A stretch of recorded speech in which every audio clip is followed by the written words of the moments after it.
Alors, qu'est-ce qu'une chose vraie? Entre parenthèses, le Père Noël. Voilà une question. J'ai là une question sur le Père Noël. Tout simplement, tout simplement.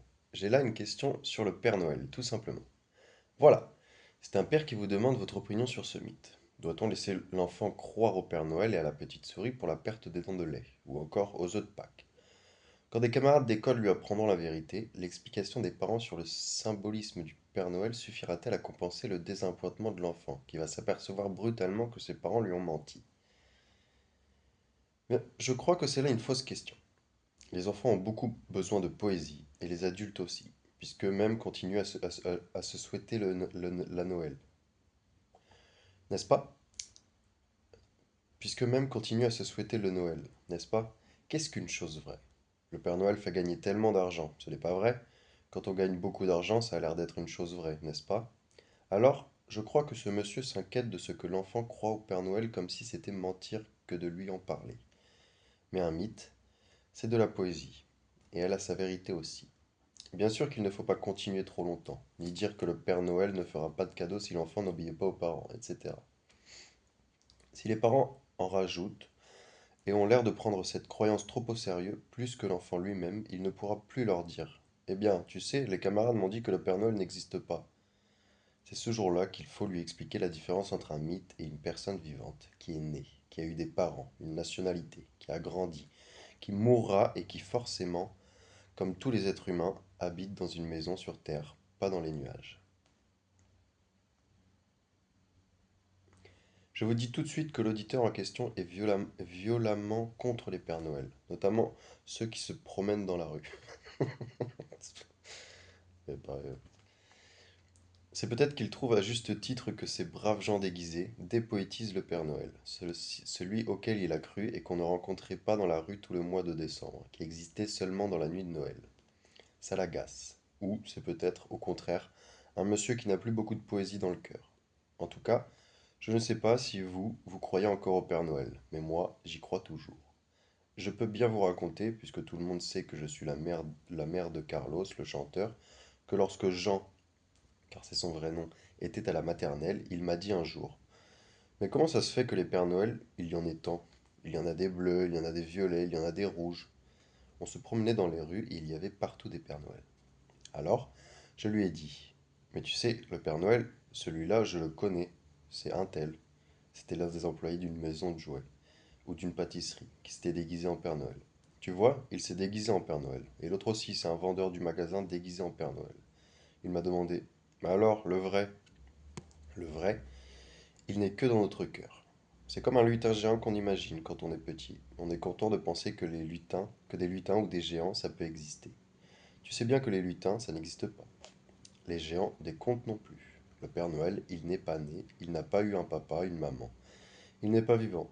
Il est vivant seulement au moment de Noël, dans le cœur de tous ceux qui veulent faire une surprise pour fêter les petits-enfants. Et toutes les grandes personnes regrettent de ne plus être des petits-enfants. Alors, elles aiment Noël bien, elles aiment bien continuer à dire aux enfants: «C'est le Père Noël.» Quand on est petit, on ne sait pas faire la différence entre les choses vraies vivantes et les choses vraies qui se trouvent seulement dans le cœur. Il écouta tout cela et me dit: «Alors, le lendemain de Noël, il ne va pas s'en aller dans son char avec ses rennes? Il ne va pas remonter dans les nuages? Non, puisqu'il est dans notre cœur. Alors, si je mets mes souliers, il ne me donnera rien? Qui ne te donnera rien? Il n'y aura rien dans mes souliers? Mais si. Mais alors qui l'aura mis?» Je souris. «C'est toi et papa qui y mettez quelque chose?» «Oui, bien sûr.» «Alors moi je peux être aussi le Père Noël?» «Bien sûr, tu peux être le Père Noël.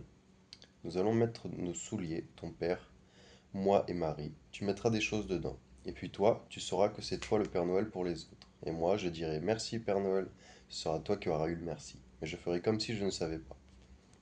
Pour ton père, je ne lui dirai pas que c'est de toi. Ce sera une surprise aussi.» Il était enchanté, ravi, et il me dit en revenant de promenade: «C'est maintenant que je sais qu'il n'existe pas pour de vrai, que c'est vraiment bien le Père Noël.» L'imagination et la poésie enfantine ne sont ni crédulité ni puérilité, mais de l'intelligence dans une autre dimension. Nous mourrons parce que nous vivons. Si nous ne répondons pas à toutes les lettres, c'est parce que nous en recevons beaucoup. D'autre part, il y a des lettres qui touchent les mêmes problèmes. Nous répondons à celles qui les explicitent le mieux. J'espère qu'ainsi les autres ont également une réponse. Comme je le disais au début, ce n'est pas une réponse qui ferme la question, ni la seule possible. Moi-même, je n'ai quelquefois que des opinions, une certaine façon d'être avec les enfants. C'est pour cela que j'aime les lettres de contestation. Il y a des mères qui nous écrivent. Moi, je fais autrement et ça marche très bien. C'est toujours très intéressant, parce que c'est un autre type de mère qui se tire autrement que je n'y aurais pensé des mêmes difficultés. Car il faut le dire, les enfants nous posent des questions profondes sur nous-mêmes. Nous avons tendance à trouver la solution tout simplement dans ce que nos parents ont fait pour nous, ou dans le contraire de ce qu'ils ont fait. C'est généralement ainsi que ça commence, alors qu'il faut arriver à étudier chaque enfant et découvrir la nature qui est la sienne et l'aider au mieux à dépasser sa difficulté. Une lettre dont le thème concerne tout le monde, la mort. Comment en parler aux enfants? Notre correspondante habite à la campagne. Ses enfants voient les animaux mourir et ils sont amenés à poser beaucoup de questions. Il y a une très jolie formule dans cette lettre. Comment leur dire pourquoi on meurt? Mais nous mourons parce que nous vivons, et tout ce qui vit meurt. Toute créature vivante est, depuis le jour de sa naissance, dans un itinéraire qui la conduit à la mort. D'ailleurs, nous n'avons pas d'autre définition de la vie que par la mort, et de la mort que par la vie. Donc, la vie fait partie intégrante d'un être vivant comme la mort. La mort fait partie du destin même d'un être vivant. Et les enfants le savent très bien. Ils voient les animaux mourir. Mais ce n'est pas du tout la même chose, la mort des animaux. Et c'est d'ailleurs une chose qu'il faut dire assez vite aux enfants. Parce que les animaux n'ont pas de parole et n'ont pas d'histoire. L'histoire des animaux domestiques est mêlée à la vie de la famille. Mais les animaux, n'ayant pas d'histoire, n'ont pas de descendants qui puissent se souvenir de leur vie, comme des petits humains se souviennent de la vie de leurs parents.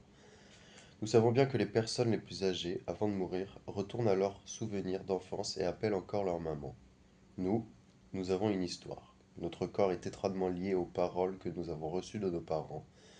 C'est pour cela qu'il est très important de répondre aux enfants sur la mort, et de ne pas mettre un voile de silence sur ce sujet. À quel âge les enfants commencent-ils à aborder ce problème? Ils l'abordent en même temps qu'ils abordent la différence sexuelle, par des questions indirectes. Est-ce que tu vas mourir vieille, par exemple? Ou tu es déjà très vieille, très vieille. Non? Attends. Ou tu es déjà très vieille, très vieille. Non, pas autant que telle ou telle personne. Mais je suis assez vieille, c'est vrai. Eh bien alors, tu vas bientôt mourir? Je ne sais pas, nous ne savons pas quand nous allons mourir. Là-dessus, on peut très bien, les enfants entendent parler des accidents de la route. Attends. Là-dessus, on peut très bien. Les enfants entendent parler des accidents de la route. Par exemple, dire, eh bien, ces gens ne savaient pas, quand ils sont partis en vacances, qu'ils allaient mourir une heure après. Tu vois, personne ne sait quand il va mourir. La conclusion d'un tel propos, c'est de dire, vivons bien tous les moments de notre vie. Il y a aussi la question posée dans des familles où l'on est croyant. Il y a des croyances de survie, il y a des croyances de métempsychose. Nous ne savons rien. Ce sont là des réponses de l'imagination des humains qui ne peuvent pas penser la mort. Un être vivant ne peut pas penser sa propre mort. Il sait qu'il mourra. Mais sa mort, c'est quelque chose d'absurde, quelque chose de pas pensable. La naissance, bah, la naissance, nous n'assistons pas à notre naissance. Ce sont les autres qui y assistent. Et notre mort aussi. Ce sont les autres qui y assistent. Nous, si j'ose dire, nous vivons notre mort, mais nous n'y assistons pas. Nous l'accomplissons. Les enfants, eux, questionnent sans angoisse à propos de la mort jusqu'aux environs de 7 ans. Ils commencent à se poser la question vers 3 ans et je le répète sans angoisse. Il faut leur parler de la mort, justement. Et d'ailleurs, ils la voient. Il y a des gens qui meurent autour d'eux, des enfants qui meurent autour d'eux. Je crois qu'on peut toujours répondre à un enfant. Nous mourrons quand nous aurons fini de vivre. C'est drôle à dire, mais c'est vrai.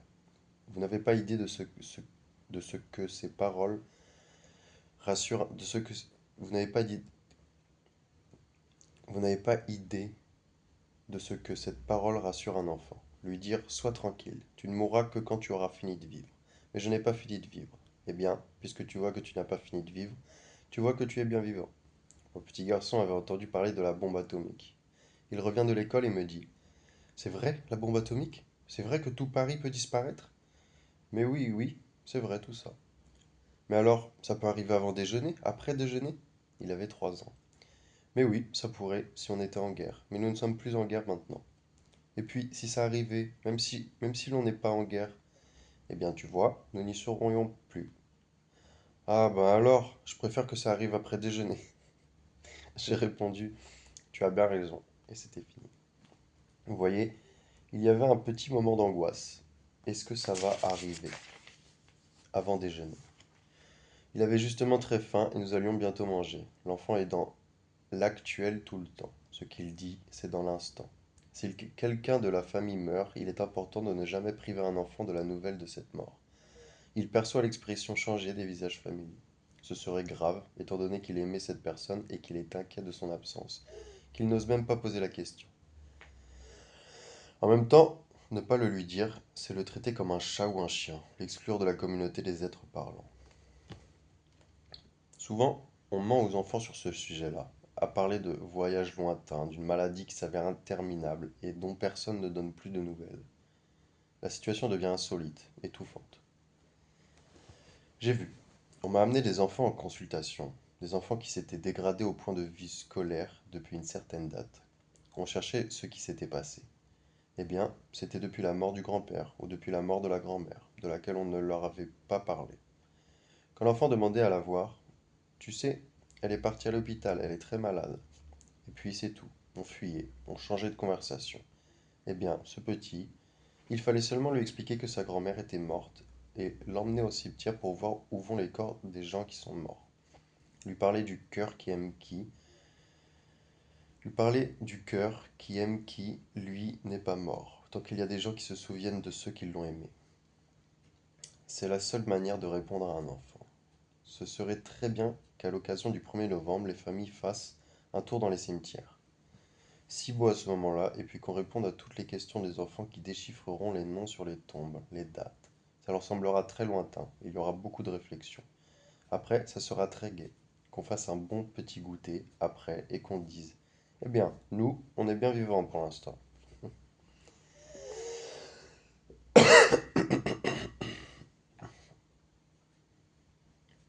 Vous avez dit tout à l'heure que la mort d'un animal, ce n'est pas la même chose que la mort d'un être humain.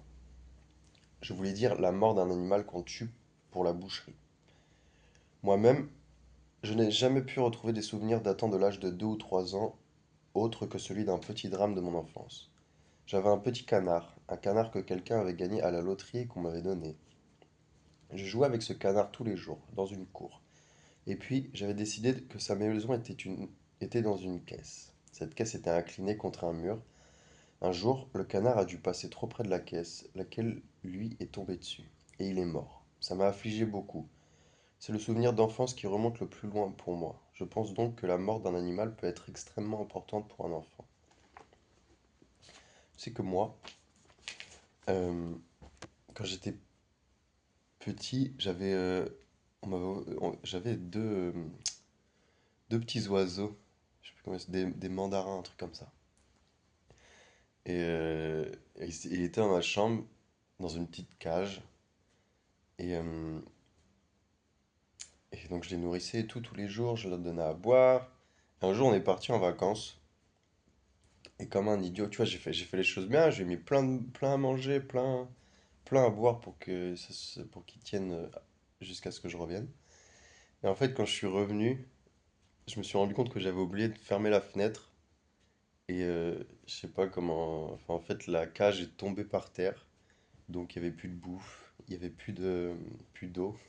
Donc je les ai retrouvés morts dans ma chambre. Voilà, voilà, voilà. Voilà, voilà. Alors, c'est le souvenir d'enfance qui remonte le plus loin pour moi. Je pense donc que la mort d'un animal peut être extrêmement importante pour un enfant. Mais cela touche le problème de la mort, de tous ceux que nous aimons. Mais cela touche le problème de la mort de tous ceux que nous aimons. Quand cet être vivant meurt, c'est tout un pan de notre vie, de notre sensibilité qu'on ne retrouvera plus. Vous avez souffert de la mort de ce petit canard, d'abord parce que vous pouviez vous croire coupable, par négligence. La mort nous rend coupables. C'est curieux en fait, parce qu'il n'a rien de mal à mourir, puisque nous devons tous mourir. Mais quand nous y sommes pour quelque chose, alors nous nous faisons reproche d'avoir atteint en quelque sorte à ce qui était si doux et si bon, agréable et vivant, dans le lien avec l'autre, lien qui a été brisé, je crois. lien qui a été brisé. Je crois en effet qu'il ne faut jamais se moquer d'un enfant qui pleure son chat, son chien, son petit canard. Pas plus qu'il ne faut se moquer d'un enfant qui garde les morceaux d'une poupée ou d'un nounours délabré. L'enfant ne fait pas la différence. Tout ce qu'il aime est vivant, bien sûr d'une vie différente. Alors, il ne faut pas jeter les morceaux d'un objet qu'un enfant a aimé. Quand un petit canard, un petit chat ou un petit chien meurt, les enfants aiment l'enterrer, c'est-à-dire donner à cette créature un rite de deuil. Tous les humains acceptent la mort à travers un rite de deuil. Et pourquoi pas respecter cette manière qu'a l'enfant de surmonter le mystère, car c'est pour nous un mystère, pas plus d'ailleurs la mort que la vie. C'est le bébé qui crée la maman. Nourriture. Une lettre concerne le problème de l'allaitement. Cette femme est enceinte actuellement et vous demande de parler des avantages et des inconvénients de l'allaitement maternel. Il faut dire, en élargissant la question, que dans certaines maternités, il y a presque une sorte de terrorisme de l'allaitement. Il faut allaiter. Il y a beaucoup de femmes qui s'en font de gros problèmes parce qu'elles s'aperçoivent rapidement qu'elles ne pourront pas le faire. Il y a aussi le contraire, à savoir, certaines cliniques et certains hôpitaux communiquent aux femmes qui voudraient allaiter une espèce d'angoisse. Ah, mais vous ne serez jamais libre si vous allaitez. Je crois que chaque femme va réagir selon la façon dont elle-même a été maternée.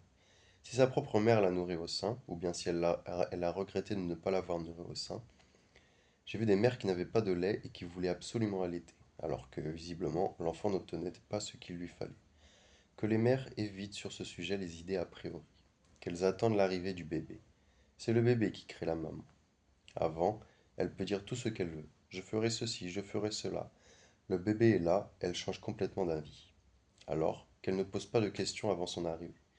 Vivons au jour le jour les joies et les peines de la vie, sans nous faire des programmes. Mais il y a un petit instant, vous disiez que cela peut venir de problèmes que la mère a eus avec sa mère à elle, dans son enfance. On m'a dit que vous aviez une petite anecdote à ce sujet. Elle serait un peu longue à raconter. C'est bien celle de la maman qui avait accouché pendant la guerre. Elle est extraordinaire, cette histoire. Moi-même, qui étais à l'époque en formation psychanalytique, je n'en suis pas revenu. Ça se passait à l'hôpital où j'étais, à ce moment-là, externe. À la salle de garde, l'interne nous dit: nous avons une femme qui a accouché, qui est superbe et a une montée de lait formidable. On va pouvoir en nourrir trois. Pendant la guerre, on manquait de lait. Là-dessus, le lendemain, vous ne savez pas ce qui s'est passé? Eh bien, elle a nourri son bébé une fois, et puis le lait complètement coupé. Personne n'y comprenait rien. Moi j'ai dit, il faut parler avec cette femme. Il ne faut pas, il ne f- il se peut que sa mère ne l'ait pas nourri au sein, et qu'en sentant le bébé à son sein, une sorte de culpabilité profonde soit remontée en elle. Naturellement, rire général dans la salle de garde. C'est ça, les idées des psychanalystes. Quelques jours passent, j'allais là 2 fois par semaine. Je suis accueilli par des hurlements avec une aide d'honneur. On me dit, vous ne savez pas ce qui s'est passé? Non, je ne sais pas. Eh bien, le lait est revenu. Ah, j'ai raconté toute l'histoire ainsi que votre idée, dit l'interne de la maternité à la surveillante. Et la surveillante a parlé avec cette maman qui s'est mise à sangloter en disant qu'elle avait été abandonnée et n'avait jamais connu sa mère. La surveillante a eu la présence d'esprit que n'ont pas eu les autres. Elle a materné cette jeune maman, a été douce et affectueuse avec elle, lui disant: vous êtes faite pour être une bonne maman, et vous garderez votre bébé. Et elle a ajouté: je vais vous le donner, moi, le biberon que votre maman ne vous a pas donné.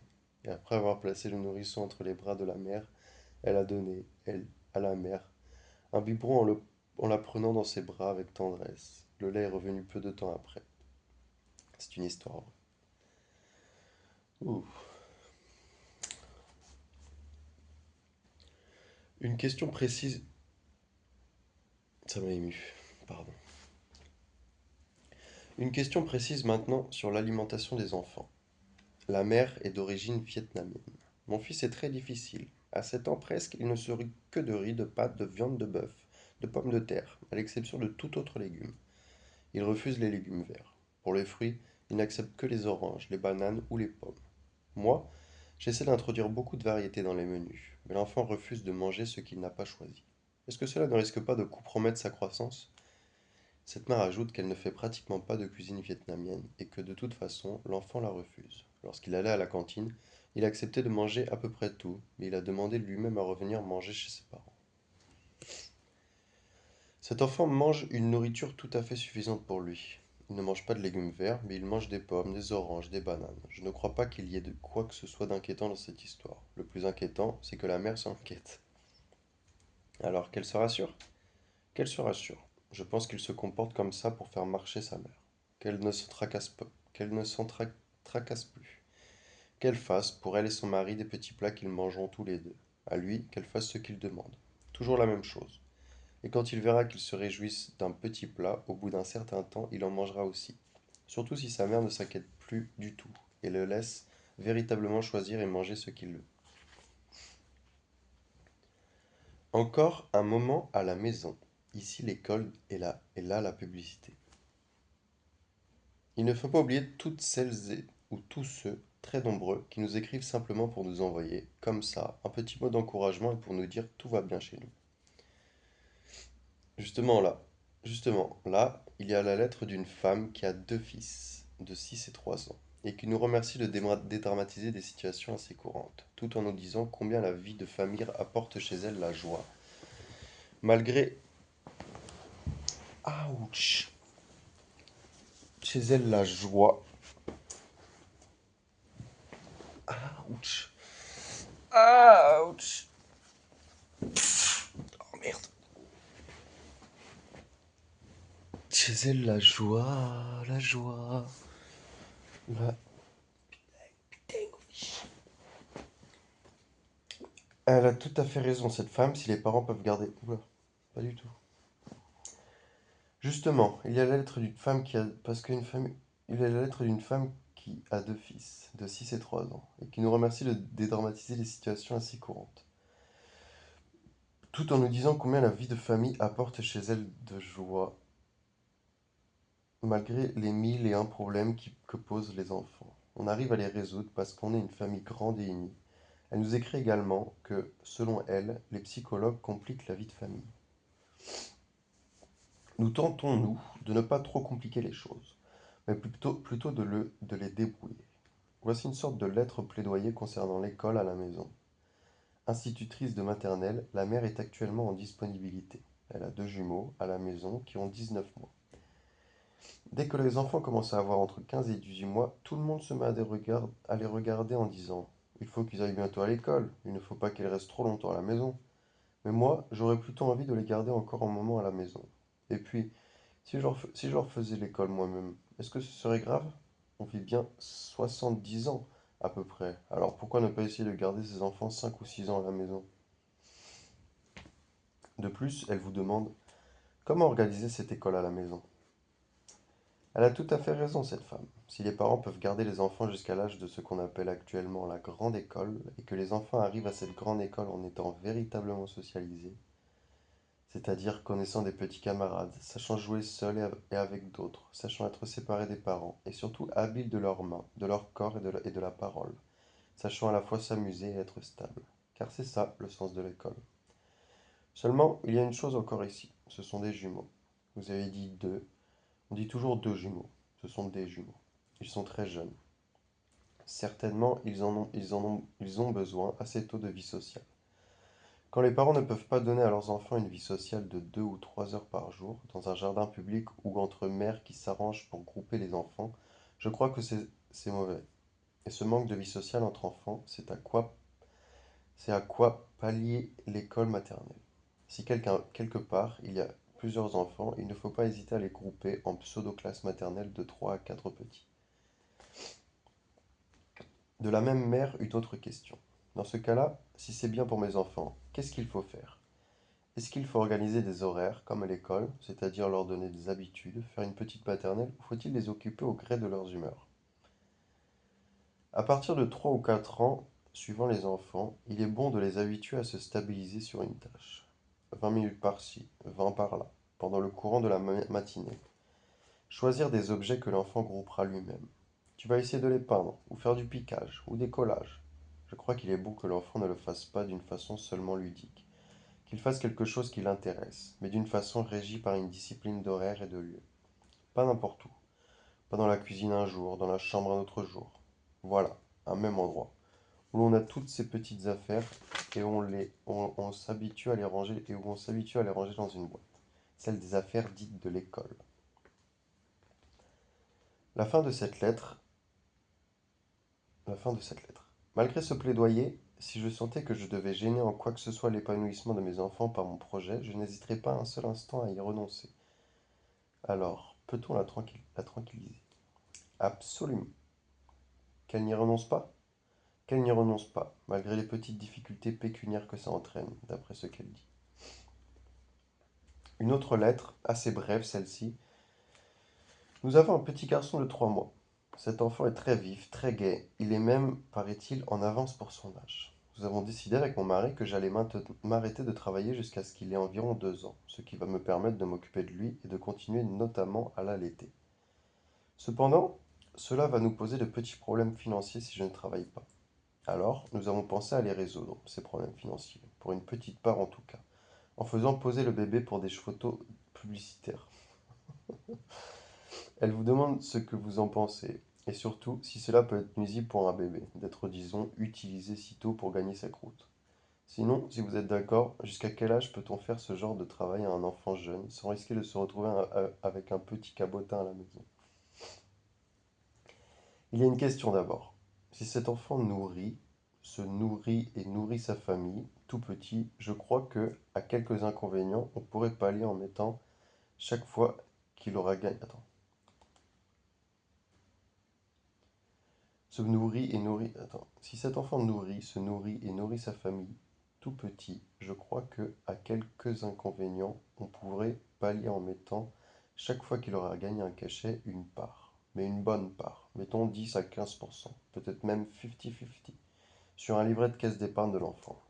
Ainsi, quand il sera grand et qu'il le saura, il sera très fier d'avoir aidé sa famille et d'avoir permis à sa maman de rester avec lui. Sinon, il sentira avoir été un peu exploité. Jusqu'à quel âge? Certainement 3 ans et un. Soit certainement 3 ans est un âge difficile à dépasser pour un travail de mannequin. Une sorte de petit exhibitionnisme passif.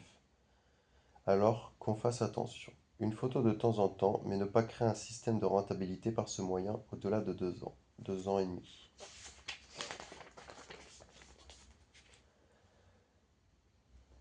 Il n'y a pas de doigt parlé. Parole et baiser. Voici une mère dont la fille de 18 mois a toujours été un bébé facile à élever, qui dormait bien, mangeait bien, souriait beaucoup. Enfin, une enfant parfaitement heureuse.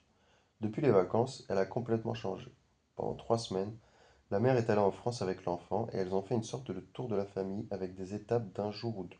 Beaucoup de kilomètres, presque 4000 en très peu de temps. Depuis le retour de ses vacances, la petite fille ne supporte plus d'aller dans les bras d'une personne autre que son père ou sa mère. Elle pleure pour rien. Si sa mère lui demande, lorsqu'elle passe l'aspirateur, de pousser une chaise ou un petit bureau, l'enfant refuse et se met à hurler. La mère s'interroge sur la signification de ce changement d'attitude. Elle précise aussi, à la fin de sa lettre, qu'il y aura bientôt, au mois de février, un petit frère. Cette dernière phrase est très importante parce que si ce bébé doit naître en février, cela veut dire qu'il était en route au mois de juillet. Or, le tournant s'est passé au mois de juillet. Cette fillette avait donc 6 mois à ce moment-là et elle passait 2 épreuves importantes en même temps. Changer de cadre, voir beaucoup de personnes nouvelles et, surtout, sentir, car les bébés sentent, que sa maman était enceinte. J'ai connu une femme qui a eu beaucoup d'enfants, qui me disait: je m'apercevais toujours que j'étais enceinte, parce qu'elle nourrissait et il n'y avait donc pas d'autre signe que sa grossesse. Pas d'autre signe de sa grossesse, aux réactions du dernier.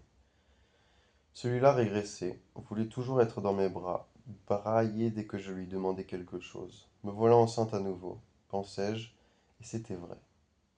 Alors, notre petit a senti ça. D'autre part, 18 mois, c'est un âge où on accapare énormément la mère. Il faudrait que la mère passe beaucoup de temps, qu'elle manipule beaucoup d'objets en parlant avec cet enfant, qu'elle joue à des tas de choses. Il faut qu'elle explique aussi à sa petite fille qu'elle souffre parce que sa mère va avoir un bébé et que ce bébé n'est pas pour lui faire plaisir à elle, mais parce que sa mère et son père ont décidé d'avoir un autre enfant. Lui expliquer également qu'en ce moment, ça lui fait de la peine, mais qu'elle en sera très contente plus tard. Une autre lettre concerne un petit garçon de 17 mois, enfant unique, qui a des difficultés de propreté, pour le pipi surtout. Nous, les jeunes mamans, nous sommes souvent désorientés par les manuels, les conseils, les idées toutes faites pour élever un bébé. Mon enfant à 17 mois ne parle pas. À quel âge est-ce qu'un enfant doit parler?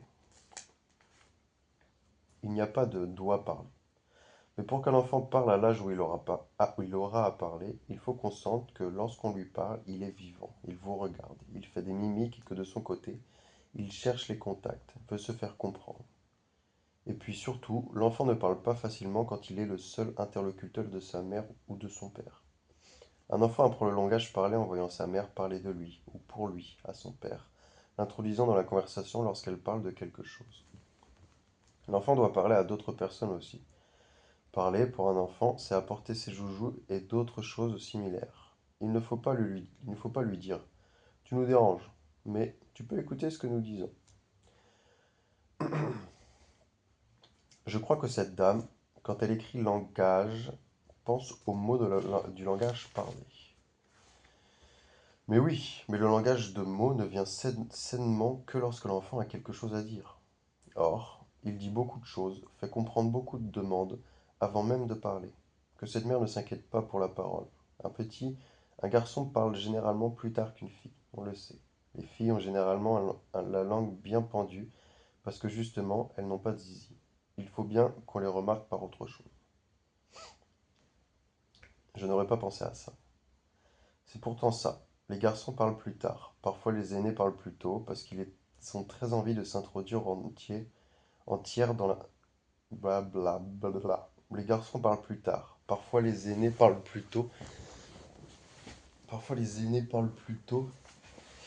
Parfois les aînés parlent plus tôt parce qu'ils ont très envie de s'introduire en tierce dans la conversation du père et de la mère. Mais le second, il n'est pas pressé.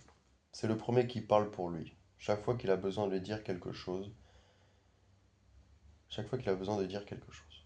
17 mois pour un garçon, c'est très tôt. Je dois dire que la mère ferait bien mieux d'essayer d'avoir des échanges avec son fils, des échanges manuels, des observations d'objets manipulés, des jeux parlés avec ses ours en peluche, plutôt que suce pipi, suce caca. 17 mois, c'est un peu trop tôt pour le siège. Au contraire, ce n'est pas trop tôt pour l'adresse manuelle, les empilages de cubes, les jeux de balles et les jeux de bouche.